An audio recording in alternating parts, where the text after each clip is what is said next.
Hello, I'm Lori Waken with Grace Care, Personal Care and In-Home Services.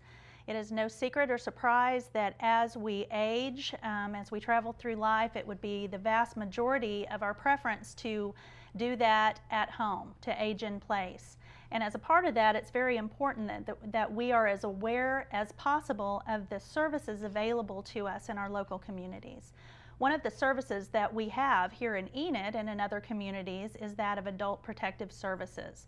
APS sometimes is misunderstood, and it's a very important and valuable service for many of us. And so today we've invited Esther Fisher and Ariane Leischer to visit with us a little bit about APS and the services they provide. So welcome, Esther and Ariane. Thank you. And just tell us a little bit in general about APS. What is the agency? What services do you provide? Okay, well, Adult Protective Services is a division of the Department of Human Services. We investigate any allegations of abuse, neglect, or exploitation of vulnerable adults. That is anyone over 18 that we consider vulnerable or meets the definition of a vulnerable adult, but typically we do work with the 65 and over population. Okay. So it's not an issue of someone who is within a certain income bracket or anything like that, or age bracket. It's just any adult that might be vulnerable in any way. So disabilities or age or level of physical or mental impairment or ability, that kind of thing. Correct, and actually we see the whole socioeconomic levels that there could be from from low income to very wealthy individuals, because with the exploitation piece, that really comes into play for those that have a lot of resources. Right. Explain a little bit. I was interested in visiting with you earlier, your motto. Tell us a little bit about your motto and what that means and how you kind of follow through in implementing that. Motto is to respect, protect, and serve. Okay. So number one, we respect the individual with dignity, and we want them involved in decision making if at all possible. Protect is to make sure that they're safe in their environment and how we can help them be more safe in their home. And then to serve them, our greatest job is to develop a service plan with them to address their needs. Okay. So.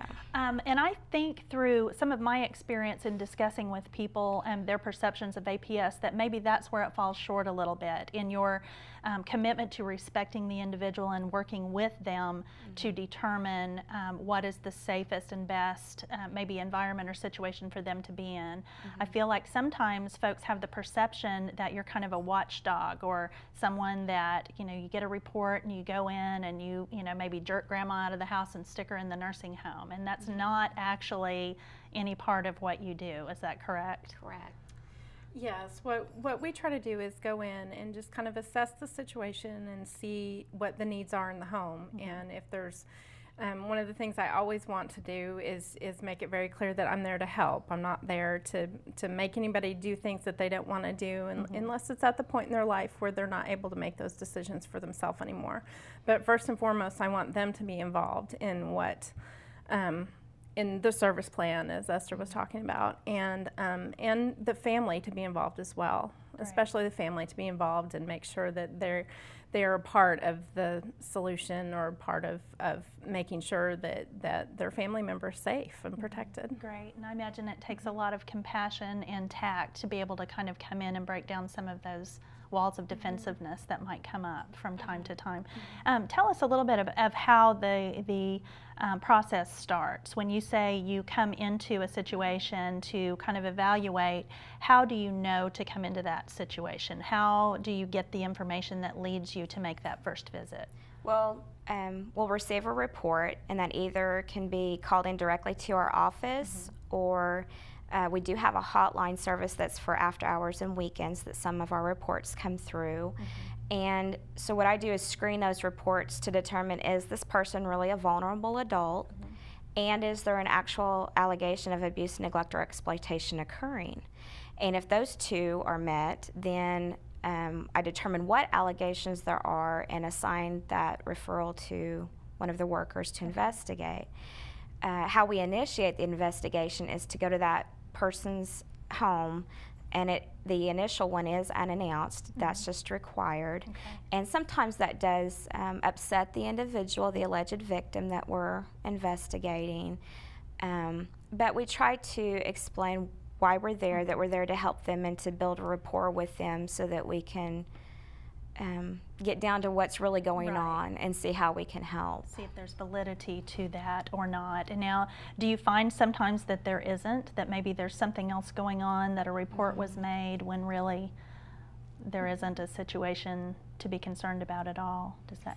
Sometimes there's, when a report comes in, the person has a concern about the individual and they don't really maybe know the full story. They just want to make sure that this person is okay. So once we go out and do an investigation, we may find that there may not be any validity to what the concern was, and so we'll kind of go from there and see if they do need services, but there are times when they don't. And at least, I would imagine that's our hope, is that you go in and recognize that, no, everything's fine, but now this person knows that someone cares about them and that there are services available if they're ever needed. And so it's really a win-win. Right, and there's been times where maybe the allegation was exploitation, say, and we go in there and that doesn't appear to be the issue, but maybe we see that there's some services we know of in the community that could help that person, and we'll say, do you know about this? And and Great. we're able to still offer them some services even if we're going to unsubstantiate the allegation. Right. So it can be of a benefit even if there's not abuse or exploitation or that kind of thing. We always try to offer services to anybody that we come in contact Great. with. So basically you're a resource pool for individuals, and you say it's mostly seniors, although you're available to folks in other age demographics and that kind of thing. So with the situation it is, with more and more seniors being isolated, with families who have moved off or just not remaining at home in a tight-knit family community the way they have in past generations, I can see it being a very valuable resource, and the importance of having any maybe negative stigma or misperceptions removed would be beneficial to those who actually could benefit from your services. What would you say would be a typical scenario or a type of individual that you could actually provide some services to?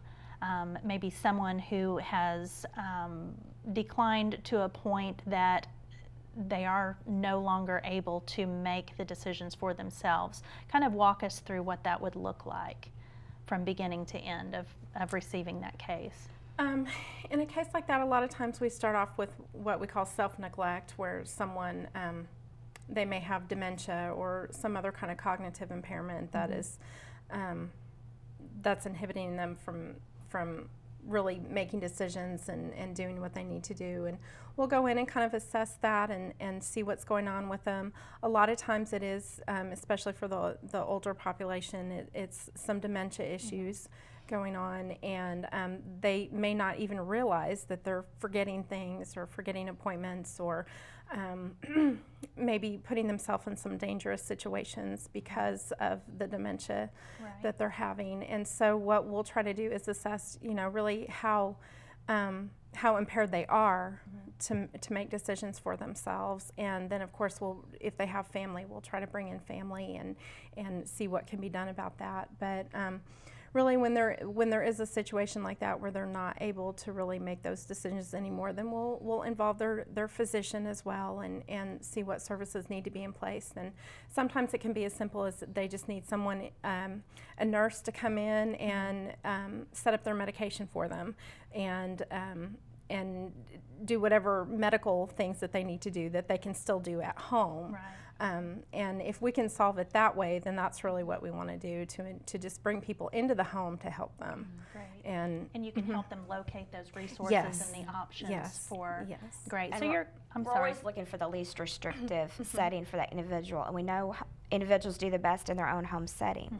So that is our goal always, is if they can remain at home and we can help set up the services to address the needs that they have, that's what we're going to look at first. Great. Yeah. Well, we are definitely sister entities there, because that's what we at Grace Care do too, is aging at home, staying there as safely as possible with dignity and independence. And so We deeply appreciate what you all do.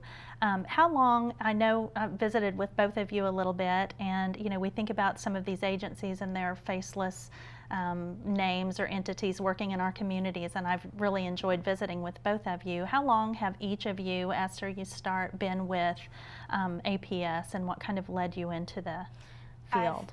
I've been in Adult Protective Services for 5 years, but I have 16 years total in with DHS. I did Family Support Services prior to that for 11 years, and that was eligibility for Medicaid, food stamps, daycare, and those type of programs. But I had a lot of older individuals on my caseload, and also individuals with disabilities. So my bachelor's degree is in social work, so I've always had kind of a heart for others and helping others, and also had a passion for our geriatric population. So I had thought about APS over the years, and I finally decided to put my name in the hat for that division and was transferred over into it, and I've really enjoyed it. Well, good. What are some of the greatest blessings that you find in doing what you do? Those times when you actually feel like you've helped make an impact in someone's life. When you see an improvement in a situation, or someone's finally getting the services that they need, or you're able to stop what shouldn't be happening, if you're able to intervene if there is neglect or exploitation happening. So. Yeah, and Ariane, same question I'm going to ask you. I'm always curious about why people do what they do. Well, I've been with Adult Protective Services for a little over 2 years, and previously I had worked for DHS doing family support, as Esther did, kind of eligibility type work. I did that for about 6 years. And in between, I did other social work positions. I've worked with women who have post-traumatic stress disorder and all the issues that go along with that, and done some other kind of social work positions. But I have personal experience with elderly family members, and I know the need that's out there, and that's kind of brought my eye to the position when it came available. Great. Could either of you share a scenario without invading anyone's privacy or anything that maybe made an impact on you, or that you feel was a good example of a way that you could help an individual who needed it? Well, I have one, and although we always try to work towards having the individual remain in their home, in this situation, a nursing facility was actually the best option for this person, and it ended up being a really good outcome. She had needed to move in with a family member, and they kind of relegated her back to one bedroom and were not treating her very kindly, were being verbally abusive, exploitive, and she just kind of felt trapped and isolated in their home. And when we visited with her, she was first scared to even think about nursing home because she had somewhat of a misconception. She hadn't been one in probably several decades. And so the worker working with her said, well, would you be willing to at least go visit some with me? And she goes, okay, I can do that. So they went and looked at a few of them, and at one in particular, which is where she ended up deciding to go to, she was very impressed with the facility. She was very impressed with how friendly the staff was, and she saw the library there, and she loved to read, and she was, and then she finally asked the worker, you mean I could really get to stay here? She thought it was beyond her means. And they explained to her how Medicaid services she would be eligible for those, and that they would help her maneuver through that system. And she ended up moving into that facility and just thrived. She made friends. She loved to curl up in a chair in the library and read. And she had her personal care had been neglected a lot. They did her hair in the salon. Anyway, it was just it was a nice outcome. Wonderful. For her. And that was her choice. Yes. I mean, Yes. you helped her to explore her options and allowed her to make her own independent choice. And so, well, that is lovely, and that had to be one of those days that you went home feeling really, really good about what you do. Yeah. Are there any things, or is there anything that either or both of you would like for the public to know, or wish the public was more educated about Adult Protective Services and what you do?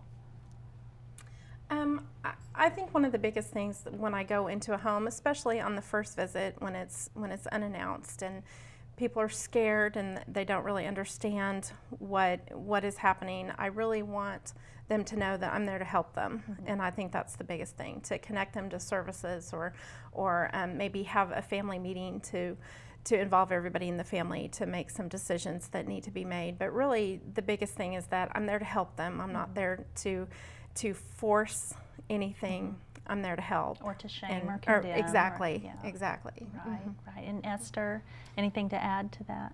I would just be aware that we're here, and don't be afraid to call us if you have any concerns whatsoever. You may not have a lot of information, but if there's concerns, call us. We can go check on it. And Is it, tell me about the confidentiality aspect. If someone calls, say I'm a neighbor and I'm concerned about the little gentleman who lives down the street, I'm not sure if he has family, but I just have some worries. Should I call? Should I wait and see? What would you recommend? I would say call, because as a neighbor, as a church member, as someone that just knows them in some shape or form, you may be the only one that's going to call in on their behalf. Okay. And if there's nothing valid there that's really happening, we can still offer services to that person and hopefully help them. If there is something going on, hopefully we can intervene and help them with that. Now, what happens if I really don't want that gentleman to know that I've called? And what if it comes to a court situation and I'm called as a witness and I have that fear? Well, tell me about that a little bit. The reporter's information is kept strictly confidential. A person can call in anonymously, although we do prefer to have their name and number just so we can call them back in case we have additional questions. If through our reports that are submitted to the district attorney's office, because all of our findings are, the reporter's information is not included in that. Okay, that's good to know. If our casework has to be subpoenaed for any other legal cases, the reporter's information is redacted. Okay. So it is kept confidential, and we hold to that very strictly. Good. A lot of safety for anyone reporting if they have any qualms at all about becoming involved. It can be completely confidential. That is very good to know. And we also hold confidentiality for any collaterals that we deal with if they do not want the, client we're working with to know that we've spoken with them. So there really is no harm. There's no threat in making that call. So now we're to, where do we call? What is your number? How do we get a hold of you? It's 548-2100. Okay. That's the Garfield County Department of Human Services office. And when you call that, just ask for an APS worker. Okay. And you will get one of the staff to speak with. Great. Is that an around-the-clock number, or is there another way after hours to get a hold of you, or a hotline number maybe? And there may be some, I would start with that number, and I'm sure you'll be directed if it's after hours. Right. And so how many folks work in your office right now? How many agents do you have? We have 3 field workers. Okay. In the Garfield County office. Great. So. Okay. Well, thank you so much for meeting with me today. I could just sit and visit with you all day long. We deeply appreciate what you do to enhance the lives of the adults in our community, especially the vulnerable. And I have this particular heart for seniors, so really appreciate what you all do for them. And so please call. If you have any questions about APS, feel free to call the number there on your screen. You can also call Grace Care at 237-6911 or look us up on the internet at www.gracecareok.com.